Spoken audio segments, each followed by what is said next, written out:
Hey guys, Dave here from Nerdarchy, for nerds by nerds, hanging out with some of the crew. I'm Ted. I'm Nate. And today we're going to talk character builds the tank. So what makes a tank? Let's start there. Well, traditionally, the tank is the one who's going to be able to take whatever the opponent is dishing out and just keep on going.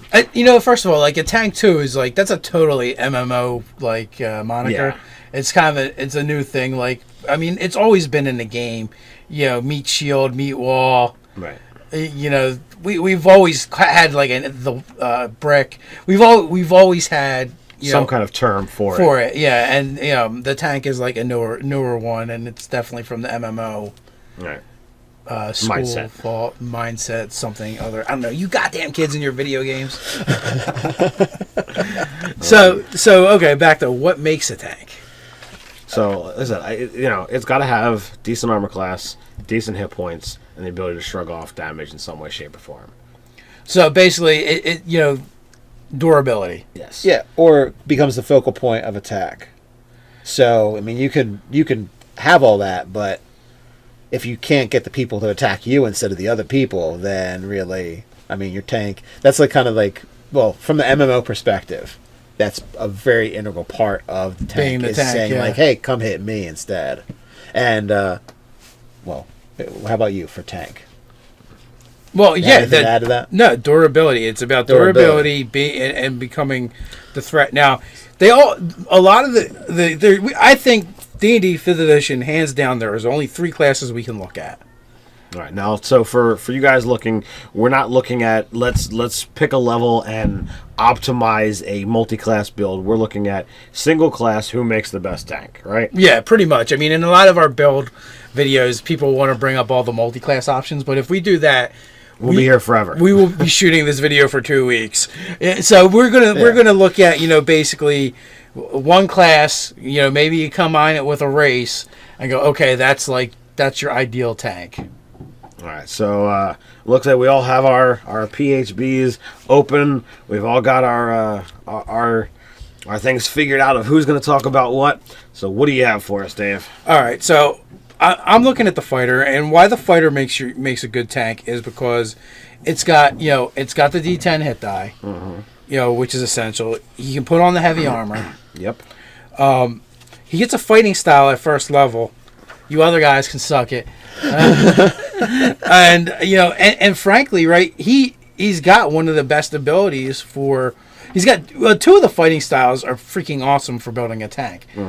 You have defensive, where you go, okay, my armor class is higher, or you have protection, where you just burn your reaction every round to go, yeah, you really want to hit me, because if not, you have disadvantage. Right. So if you're using a shield. Which, again, I think some of the best tank builds use shields, in my opinion. I agree. To up the armor class. Well, it's that extra 2 armor class, and there's so many things you can do with feats with shields later in levels. Yes, which would also add to your tankiness. Yes. Going that route, going protection. You're human, or if you go human... You can start off with that feat. You can start off with the feat Shield Mastery. And Shield Mastery, basically, it almost gives you proficiency in other saving throws that you don't have.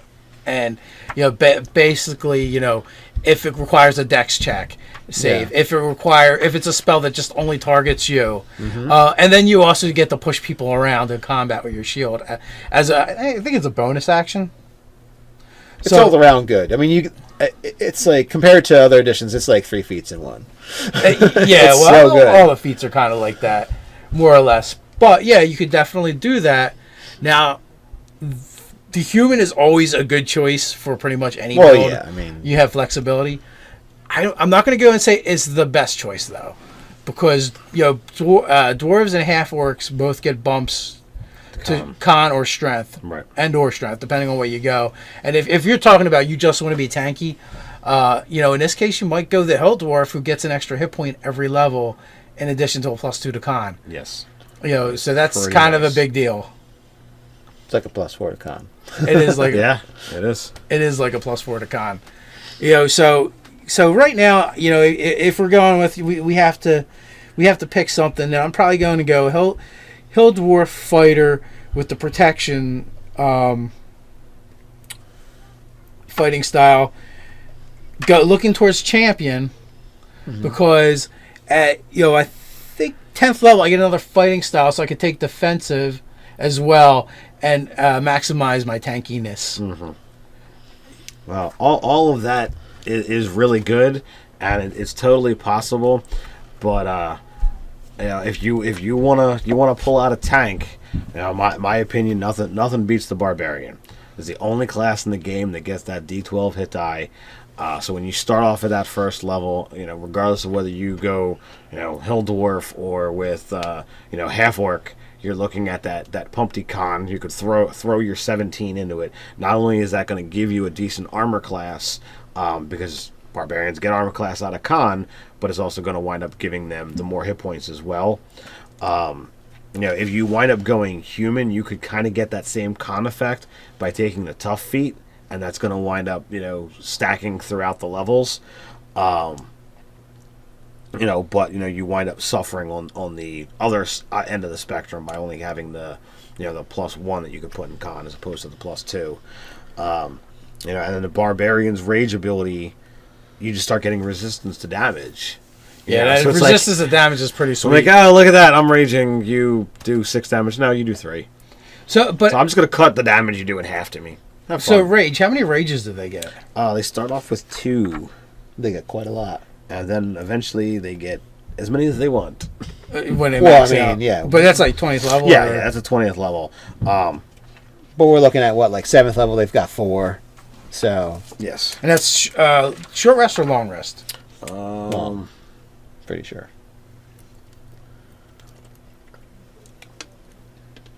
Yep, long rest before you can rage again.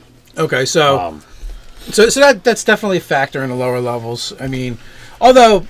once you hit, that's a lot of rage. I mean, you're typically not going to be going through, four combats that it's going to absolutely be necessary that you rage, in a day, unless your DM is really doing a power slog through, lots of smaller encounters. But there is always the factor that if something causes you to lose a round of combat, you lose a rage. Yeah, you're going to come out of rage.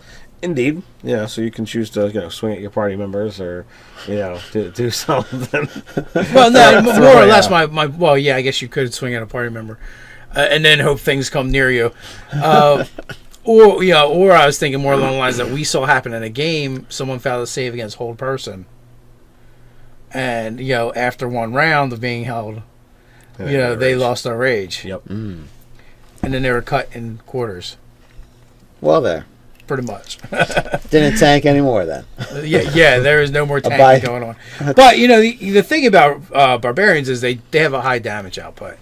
So their way of going, hey, you really want to attack me and not the other guys is, well, I'm going to hurt you a lot. If you don't, I'm going to kick your arse. They get the ability to shrug off damage. They have the ability to, gain advantage on attacks at the cost of having advantage against them. Yeah, that's not till second. They wind up getting so many abilities, that really just shell out the damage. You stack that with Half Orc, where they've got the ability to say, you know what, that attack that you had to drop me, now I'm still at 1. Yeah, I mean the half orcs are definitely good for that. And then the half orc with the critical on top of that stacks with brutal critical, which just becomes absurd at later levels. So I really think the half orc is one of our front runners for the tank race. Well, I think Hill Dwarf, half orc, human always. Human is always in that top 3 because of their versatility. They can put stats wherever, and they can get that feat, which everybody else has to wait to a minimum of 4th level. But just the PowerPoint or the power points on Barbarian are they get the maximum hit points of any class in the game, and the ability to take half damage on attacks while they're raging. But I mean, the downside is they're going to have a lower armor class.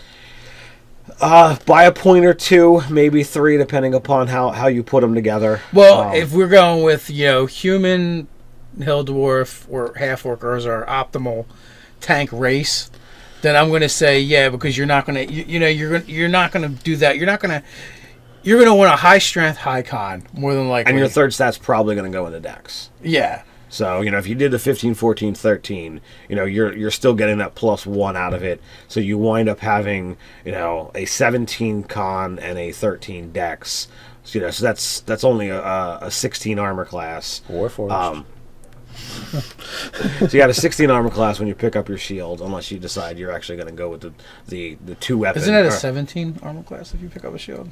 2. Oh It's no, it's only a +2. 1. Yeah, 1. Because I think, although I Shields really are- think you can get the 14 index. You can get a 14 in dex. You can get a 16 in con. Yeah, I was just going off the basic stat array. If you totally want to say, you know what, I'm going to just Tank your mental. Totally tank your mental. You can get 15, 15, 15, and then you're at 17, 15, 17, and then 8s for your mentals. I try not to do that too much because wisdom is somewhat useful for the barbarian with their skills. But Fold that. Yeah, Dave says fold that. we just need him to stand there and have hammers come fly at on, his face. Well, I mean, not failing a frighten or some kind of terrible thing. The wisdom save. Well, might that's be true important. too, because if you I don't know if they ever get immunity to fear effects. I don't think they do. So yeah, being made to run away for a little while would suck because it burns a rage. And that really is the opposite of what a tank's supposed to do. It's run the Yeah. other direction. So definitely. Well, I feel like that brings us to barbarians. Well, that takes us From barbarians to paladins. to paladins. So I'm talking about paladins. I think they're the best out of the 3 for staying power and also a little bit of battlefield control, which I feel is important to the tank because they can actually tell you, "Hey, I'm going to compel a duel. Guess what? You're either going to attack me or you're going to have disadvantage." Bam. Well, also they get fighting styles, unlike the barbarians. Oh yes, Right. they get fighting styles. So right off the bat, you can take, like you were talking about with the protection. Yeah, you which can is take- another way to give disadvantage. Yeah, you can take that protection and take that shield, and I mean you're starting off with chainmail and a shield. So I mean, even with a Compel Duel, is that a channel divinity? that's a first level spell. Okay. That they get. At Yeah, second I knew level. it was a spell. I didn't know if you were drawing from someone else's spell. So that's nice about that, and it's a bonus action, I believe. It's good stuff. A lot of the paladins shit is bonus. Oh yeah, I mean, actions. and they can really dish out. They can. It's like if we're going to continue to use MMO terms, they're definitely like a striker class, but also they have that tank ability because they can tell you attack me instead of the other people. So they've got that kind of. And if you dish if it you out go and also Compel take it. Duel, you go Compel Duel, you go Protection. Right now, you can now tell 2 enemies basically attack me or else. Yeah, or take disadvantage for anybody in my little circle group. And paladins shine when everybody else is hanging out with them because, so you get your choices. I mean, you can take defense and protection. We're going with protection. I think you only get one fighting style, so you're kind of stuck with, regardless of what. Yeah, you of get what, the one. Yeah, what oath you take, you're going to get the one. So at second, and then you don't get it till second level. yeah. So taking protection, you got your chainmail, you got your shield. You got a decent armor class to start the game with. So I will point one thing out. I think at first level, the fighter definitely takes it for tank because he gets his fighting style at first level. Oh well, yes, he starts off ready He to gets go. second wind at first level. Oh yeah. So really, it's almost like for one fight, his hit die goes up by a die 10. Yeah. Plus his level. Is it an action to use the second win, or is it a bonus? Bonus. That's nice. That is a bonus in and of itself. So even though the barbarian can rage, I think the fighter kind of hangs if right we're going in there with that. we feel like in 5th edition, you're not really a character until you're 3rd anyway. So if we go Yeah. with, okay, we're 3rd level and we took like our oath or our primal path or whatever fighters do. Archetype. They're good. Fighters in 5th are really good. I enjoy thinking about things to make with them. But so at 3rd level, you've got spells, you've got the ability to kind of either knock some opponents down with command or get them to do something silly like run away. So you got a little battlefield control. You've got at 3rd, you've got the ability to heal 15 hit points or restore people with lesser restoration. So, and as you're getting towards 6th level, you got that aura protection. So you're getting a bump pretty much. I mean, since proficiency at 6th level is still like what, +2, or did it bump up to +3 finally? At what level? 6th. Plus 6 is 3. Okay, so you're finally at that +3. Well, if you've got a 16 charisma, all of your saves are now +3. So even things that you're not proficient in, you're getting proficiency. That is definitely one of the perks of being a paladin or hanging out with a paladin is the fact that you're going to shrug off. That you're going to be able to shrug off spells so much easier. And then the competitiveness aside, if you take a barbarian, a paladin, and fighter and stick them on the front line together, that makes for a friggin' especially if you all went tanky. Right. That's like a little fortress. Right yeah, I mean you're going to have the spellcasters and the rogues behind you having a field day because between the paladin and the fighter, there's so much disadvantage going on. The enemies won't be able to attack. They won't know who to hit because no matter who it is, they have disadvantage. Well, yeah, I can compel duel somebody, and you can give them disadvantage with the protection fighting style. So they've got disadvantage whether they attack me or not. Right.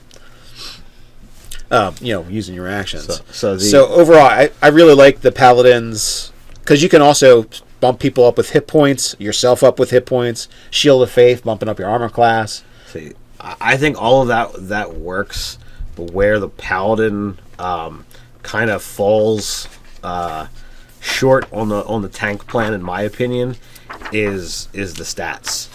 The paladin, what you can paladin, really for a true paladin, it's all right. Well, I can sack intelligence and dex. No, you just. If you're a paladin, they don't use go heavy armor. Yeah.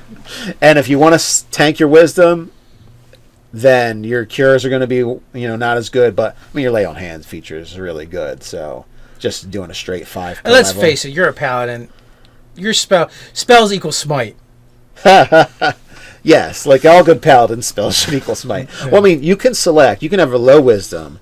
Because your wisdom doesn't cap out what level spells you can learn. Your wisdom has nothing to do with your spells. Oh, that's right. It's charisma. It's all charisma based. They're charisma casters. So no wisdom, low intelligence, and low dex, and the rest of them you have to be big. Matter of fact, Ryan's Palak. No, his paladin, the Zach Brannigan knockoff, was 315s, charisma, con, and strength, and he sacked out dex, intelligence, and wisdom.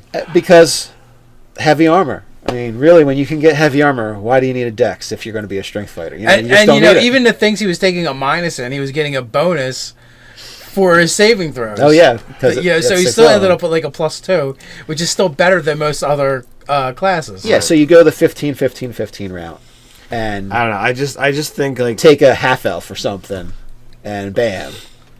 You're starting off with a 17 charisma. I will have to say, if you're going paladin and you're looking to optimize the paladin, then the half elf is the way to go. Yeah, what else did they get pluses in? Can you choose the other ones? 2 +1s. Yeah. So con and strength. So 16 strength, 16 con, 17 charisma, first level paladin. Yeah. Get heavy armor. Oh, it's chainmail heavy armor.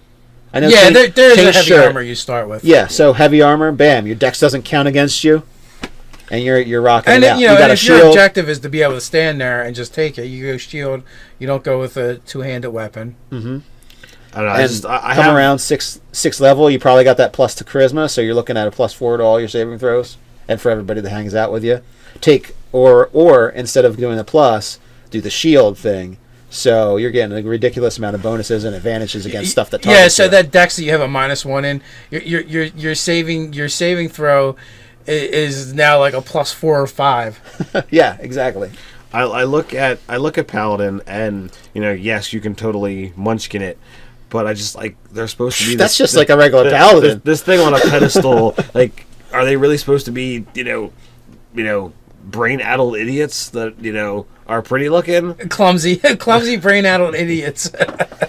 Sometimes it's not what you say, but how you say it. In fact, most of the time, it's how you say it. Yeah, but if your paladin is saying it like this, man, I don't know what it is about that guy, but I feel inspired. Man, I'm gonna bring down the heat of my god on you. You don't have to be a super intellect to get a plan that actually works, especially if it involves hitting things until they die. So, in honor of my friend from Arma, I've got a new plan. Charge! Yes, I've got a new plan. Yeah, so Well, how many pluses is a paladin supposed to have? You know, like to everything. All of them. So even if you nerfed him more and you did the stat array, you're still going to be bad at something. What are you going to be bad at as a paladin? Are you going to be dumb? Well, you're still just tiny. You're under average. You're not even dumb at that point. You're just slightly below average. Isn't that kind of the definition of dumb, though? Well, I mean, really, the definition of dumb involves not being able to speak, but we know we changed that stuff over time. Yes, Nate's using his 12th level intellect against us. No! Which he's going to Get sacrifice to be a Get paladin. out of this video! I'll push you out. You have to sacrifice to be a paladin. Yeah. So no paladin for me. Thank you very much. So that's just my personal opinion. So you want them to be godlike, pretty Absolutely, much, with yes. stats. So, well, give me 35 points to play with, and I'll make a good paladin. Nice. Done. You have 35 points to make a paladin. Nice. Straight 15s. Straight 15. There you go. Ted's image of what a paladin should be. You just don't think he's good enough because he doesn't have a 3 or 4 extra hit points like some classes will get every level. There's only 2 average difference between Yeah. So that's not between them. But then once you wind up, combining the resistance, But as Dave says, the barbarians are going. How many hit points can you heal in one round? Can you do 5 per level? No. The barbarians are going to get hit more often, especially if they use their reckless feature. Yes. Yeah. And what self-respecting barbarian isn't going to use the reckless feature? So you need a paladin right up next to him, so they can just be like protects. Well, And at least make it a regular attack. The other thing too with the fighter and the fighter and the paladin, heavy armor mastery. So yeah, granted it's not half, but 3 off every shot basically. So Yeah. when that black dragon is hitting you for 16 points of damage, and you get it to 13, and he gets it to 8 Yeah. per swing. I don't know. That's when we action surge to fix this problem. and second wind. Yeah. He's got answers for that. Oh, I know. I just have saving throws. You're like, yeah, I'm just gonna make this. I'm just going to make that breath weapon save every time. Well, the barbarian could make it too, and then, and then he's gonna take a quarter if he went the bear. Yeah. And why would you not go the totem of the bear? For tank, absolutely. For the half damage to everything but psychic. Yes. Hey, what are you gonna do when the illithid shows up, buddy? Eat him. It's gonna be a contest of who can eat whose brain first. So, I think that Illithid, how do you feel about calamari? So hey, that kinda wraps it up. The paladin and the fighter are no more threatened by the illithid than they are the dragon. All things being equal. So with that, I don't know who was the best tank. Why don't you put it in the comments below what you think? While you're doing that, go ahead and click like, share, subscribe. And check us out on nerdarchy.com. Also join the conversation over on Reddit. So until next time, Stay nerdy.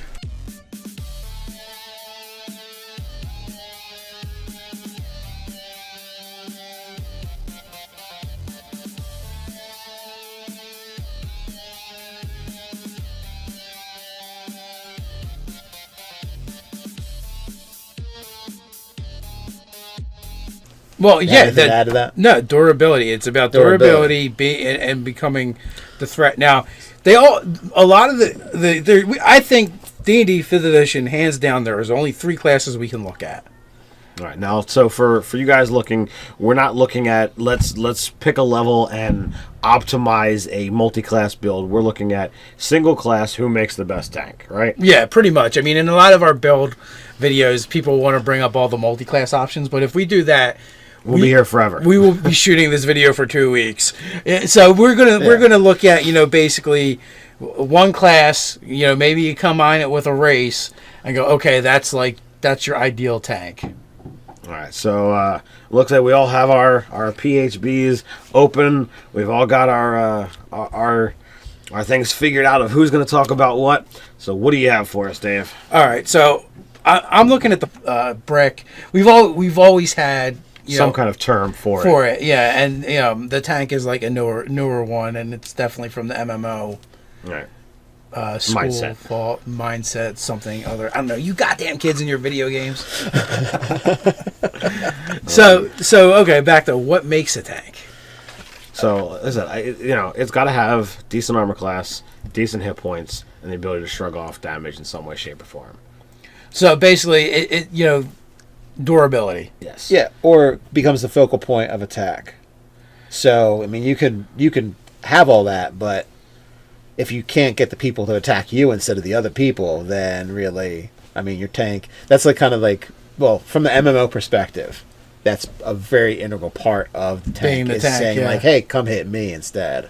And, well, how about you for tank? Going that route, going protection, you're human, or if you go human, You can start off with that feat. you can start off with the feat Shield Mastery. Mm-hmm.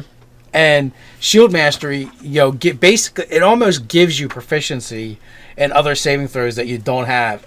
And, basically, if it requires a dex check, save. Yeah. If it's a spell that just only targets you. Mm-hmm. And then you also get to push people around in combat with your shield.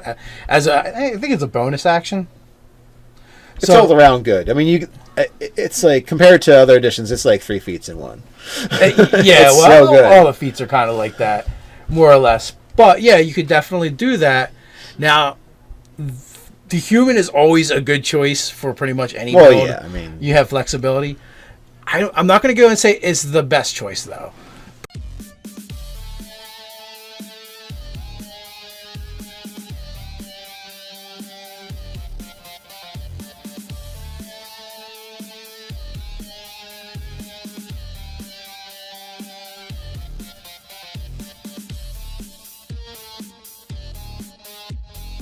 Hey guys, Dave here from Nerdarchy, for nerds by nerds, hanging out with some of the crew.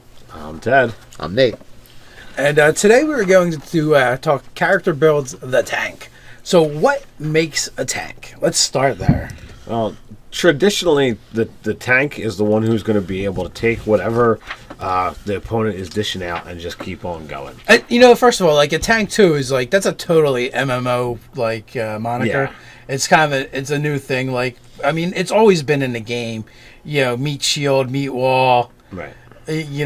We've always had the fighter, and why the fighter makes a good tank is because it's got the D10 hit die, which is essential. He can put on the heavy armor. Yep. He gets a fighting style at first level. You other guys can suck it. And frankly, right, he's got one of the best abilities for. He's got 2 of the fighting styles are freaking awesome for building a tank. Mm-hmm. You have Defensive, where you go, okay, my armor class is higher, or you have protection, where you just burn your reaction every round to go, yeah, you really want to hit me, because if not, you have disadvantage. Right. So if you're using a shield, which again, I think some of the best tank builds use shields, in my opinion. Mm-hmm. I agree. To up the armor class. Well, it's that extra 2 armor class, and there's so many things you can do with feats with shields later in levels. Yes, which would also add to your tankiness. Yes.